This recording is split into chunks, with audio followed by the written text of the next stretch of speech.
কিছুদিন আগে ভাঙড়ের এক সাংবাদিকদের মুখোমুখি হয়ে কাসেম সিদ্দিকী দাবি করেছিলেন যে তিনি নওশাদের পাশে আছেন এবং নওশাদের সঙ্গেই থাকবেন এবং ভোটে প্রতিদ্বন্দ্বিতা করার একটা বার্তা তিনি দিয়েছিলেন। কিন্তু দেখা যাচ্ছে তিনি টিএমসিতে নাম লেখালেন এবং এখন বর্তমান যা পরিস্থিতি, তাহলে কি ভাইজান নওশাদ সিদ্দিকীর বিরুদ্ধেই তিনি প্রার্থী হচ্ছেন? যদি এমনটা হয় কি বলবেন এ বিষয়ে? দেখুন, কাসেম সিদ্দিকী কোথায় আর নওশাদ সিদ্দিকী কোথায়? কোথায় নেতাজি আর কোথায় পেয়াজি? তুলোর মতো উড়ে যাবে। আমি বলছি তো, ওখানে এর আগেও বলেছি, নওশাদের এগেনস্টে যদি শওকত মোল্লাও দাঁড়ায় তুলোর মতো উড়ে যাবে। শওকত মোল্লা তবু পলিটিক্স সম্পর্কে ধ্যান ধারণা আছে, কাসেম সিদ্দিকীর তাও নেই। অতএব কাসেম সিদ্দিকী তুলোর মতো উড়ে যাবে, এটা কোনো ব্যাপার নয়। আমি তো চাইছি, নওশাদ সিদ্দিকী ভাইজান তো বলেই দিয়েছে, আরে ওসব চুনোপুটি দিয়ে কাজ হবে না, শওকত কাসেম সিদ্দিকী আরও যারা আছে দিয়ে কাজ হবে না। তিনি তো ঘোষণা দিয়েছে, মাননীয় মুখ্যমন্ত্রী আমার এগেনস্টে দাঁড়াক ভাঙড়ে। ভাঙড়ে যদি আমার দল আমাকে প্রার্থী করে, নওশাদ সিদ্দিকী বলেছে, তাহলে মাননীয় মুখ্যমন্ত্রী আমার এগেনস্টে দাঁড়াক, তাহলে দুধ কা দুধ পানি কা পানি হয়ে যাবে। আমি আপনাদের মাধ্যমে এই বাংলার জনগণকে বলতে চাই, জানি না আমার এই আওয়াজ মুখ্যমন্ত্রী মমতা বন্দ্যোপাধ্যায় পর্যন্ত যাবে কিনা, জানি না আমার এই আওয়াজ ভাইপো অভিষেক ব্যানার্জি পর্যন্ত যাবে কিনা জানি না। যদি যায়, আমি আপনাদের মাধ্যমে বলতে চাই, বাংলার জনগণকে বলতে চাই, ভাঙড়বাসীকে বলতে চাই, ক্যানিংবাসীকে বলতে চাই, মমতা বন্দ্যোপাধ্যায় এই চ্যালেঞ্জটা অ্যাকসেপ্ট করুক। কারণ 294টা এমএলএ, 293টা নিয়ে মাথা ব্যথা নেই। একটা এমএলএ নওশাদ সিদ্দিকী নিয়ে যদি এত মাথা ব্যথা হয়, নওশাদ সিদ্দিকী হারাতে পারলে নাকি আইএসএফ দলটাই মুছে যাবে, তাহলে এইসব চুনোপুটি দিয়ে কাজ কেন? মুখ্যমন্ত্রী স্বয়ং নওশাদ সিদ্দিকীর বিরুদ্ধে দাঁড়াক না। নওশাদ সিদ্দিকী তো বলেছে, যদি মুখ্যমন্ত্রী মমতা বন্দ্যোপাধ্যায়ের দম থাকে চ্যালেঞ্জ অ্যাকসেপ্ট করুক, আর ওই ভাঙড়ে মাননীয় মুখ্যমন্ত্রী এবং নওশাদ সিদ্দিকী এগেনস্টে দাঁড়াক, দাঁড়িয়ে জিতিয়ে নওশাদকে হারিয়ে বাড়ি পাঠাক না। কেমন ক্ষমতা দেখি।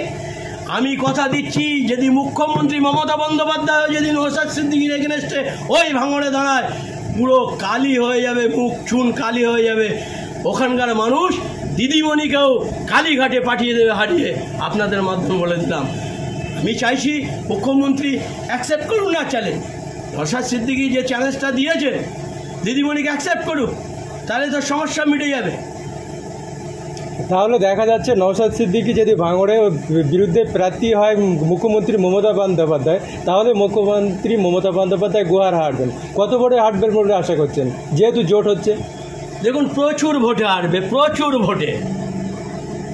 ভোটে হারবে। শুভেন্দু অধিকারীর সঙ্গে দাঁড়িয়েছিল না, সেখানকার প্রেক্ষাপট আর ভাঙড়ের প্রেক্ষাপট আসমান জমিন ফারাক আছে। ভাঙড়ের মানুষ আজকে বুঝতে শিখেছে, ভাঙড়বাসীকে নিয়ে দীর্ঘ স্বাধীনতার পর থেকে তাদের ইউজ করা হয়েছে, তাদের দিকে তাকানো হয়নি, এখনও তাকানো হয়নি। ভাঙড়বাসী আজকে বুঝতে পেরেছে। অতএব সেই ভাঙড়ে যদি দিদিমণি নওশাদের এগেনস্টে দাঁড়ায়, প্রচুর ভোটে নওশাদ জিতবে এবং ওখানকার মানুষ নওশাদকে জেতাবে এবং মুখ্যমন্ত্রীকে হারিয়ে কালীঘাটে পাঠিয়ে দেবে। শওকত মোল্লা বলছে সবে তো যোগ দিল কাসেম সিদ্দিকী, এবারে তো নওশাদ সিদ্দিকী কোনোদিন টিএমসিতে যোগদান দিয়ে দেয়। ও স্বপ্ন দেখা বাদ দিতে বলেন, এটা হচ্ছে সিদ্দিকুল্লাহ চৌধুরী নয়, এটা কাসেম সিদ্দিকী নয়, এটা নওশাদ সিদ্দিকী। অত সহজ নয়।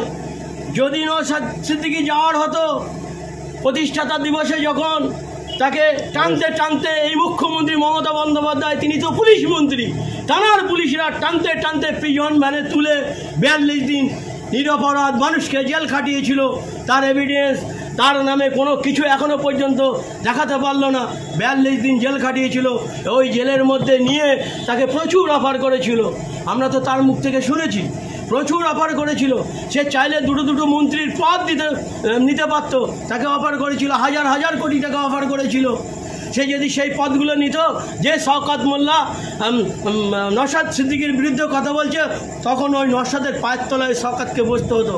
কিন্তু শওকত এই নওশাদ সিদ্দিকী কে যেন মুখ্যমন্ত্রী কখন ওই সিদ্দিকুল্লাহ বা কাসেম সিদ্দিকি না ভাবে, নওশাদ সিদ্দিকি গোল্ডেন নওশাদ সিদ্দিকি রত্ন, বাংলার রত্ন। বাংলা এতদিন পরে একটা রত্ন পেয়েছে। সত্যিকারের সেকুলারিজম কাকে বলে, পলিটিক্স কাকে বলে, সবাইকে নিয়ে কিভাবে চলতে হয়, সাধারণ মানুষের যে লাঞ্ছিত বঞ্চিত হচ্ছে তাদের বিরুদ্ধে কিভাবে কথা বলতে হয় বিধানসভায়, সেটা সে দেখিয়েছে। মানুষ মুগ্ধ হয়ে গেছে, যার জন্যে তো তার পিছনে হিন্দু মুসলিম আদিবাসী সবাই ছুটছে। আর এটাই ভয় লেগে যাচ্ছে। নওশাদ সিদ্দিকি এখন মমতা বন্দ্যোপাধ্যায়ের গলার কাঁটা। এই নওশাদ সিদ্দিকি, এই কাসেম সিদ্দিকি তো বলেছে যে নবান্ন কোম্পানি কাঁপছে, মুখ্যমন্ত্রী কাঁপছে, না জানি ওনার চেয়ারটা, মুখ্যমন্ত্রীর চেয়ারটা এই নওশাদই দখল করবে। তানার মুখের কথাটাই আগামী দিনে হবে এই বাংলার মানুষ। এই নওশাদ সিদ্দিকী মুখ্যমন্ত্রী করবে, আপনারা জেনে রেখে দেন। সে কথা কাসেম সিদ্দিকী বলে গেছে। আজকে হয়তো কিছু টাকার বিনিময়ে, বড় পদের বিনিময়ে সেখানে গেছে, কিন্তু মানুষ তো মেনে নিচ্ছে না। ওনার লজ্জায় মুখ ঢেকে থাকার কথা, কিভাবে এখনও মিডিয়ার সামনে কথা বলছে আমি ভাবতে পারছি না। নির্লজ্জ হলেই তবে এমনটি করতে পারে। তিনি গণতান্ত্রিক দেশ, যে কেউ যে কোনো রাজনৈতিক দলে যেতে পারে। আপনি বলবেন কাসেম সিদ্দিকী নিয়ে এত কেন বলছেন? বলছি তার কারণ আছে। আমরা তো কয়েকদিন আগে খোবাব আমিনকেও দেখেছি, তিনিও একটা রাজনৈতিক দলে অংশগ্রহণ করেছেন, দিল্লিতে গিয়ে অংশগ্রহণ করেছেন কংগ্রেসে। তো তাকে নিয়ে তো আমরা এত কথা বলিনি, তাকে নিয়ে তো বাংলার মানুষ এত কথা বলেনি। কাসেম সিদ্দিকীকে নিয়ে কেন বলছে? কারণ এটাই, এই কাসেম সিদ্দিকী এই তৃণমূলকে নিয়ে যে ভর্ৎসনা করেছিল, যে কথাগুলো বলেছিল, যে থুতুটা ফেলেছিল, তাদের গায়ে আজকে সেই থুতুটাই চাটতে গেছে। তাই তো আয়নাটা তাদের সামনে তুলে ধরা হয়েছে যে কাসেম সিদ্দিকী সাহেব আপনার বিগত দিনে কি করেছিলেন, কি বলেছিলেন, মানুষের মনের মধ্যে গাঁথা রয়েছে, প্রত্যেকটা মিডিয়ার ক্যামেরা বন্দি হয়ে রয়েছে। আজকে সেটাই আপনার আয়নাটা দেখানো হচ্ছে। তো আয়না দেখে এখন আঁকতে উঠলে হবে না। তিনি কি কাজ করে সময় বলে দেবে। তেনাকে নিয়েছে মোছার জন্যে। 2026-এর পরে কাসেম সিদ্দিকীর আর কোনো গল্প খুঁজে পাবেন না। যেমন এর আগেও তো পিরিজাদা আমরা দেখেছি না। ফারাদ সাহেব কোথায় আজকে? ফারাদ সাহেব কোথায়? আরও বহু লিডার আজকে কোথায়? আজকে মদন মিত্র সাইডে সাইডে ঘুরছে, খেলা করছে। আজকে আপনার রেজিনগরের হুমায়ুন কবির সাইডে সাইডে ঘুরছে। আমরা তো দেখতে পাচ্ছি তাদের তো রাজনৈতিক অভিজ্ঞতা আছে, অভিসন্ধি আছে। আজকে মুকুল রায়, তিনি শয্যাশায়ী।